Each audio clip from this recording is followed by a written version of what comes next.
cinta, tapi sinar matanya membuka rahasia.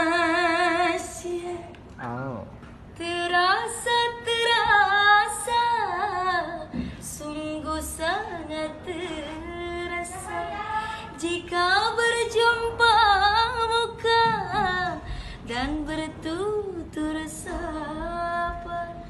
Sungguh menyenangkan dan ingin lebih lama. Aduhai bahagia, walau cinta rahasia. Terima kasih Cepi. Abes.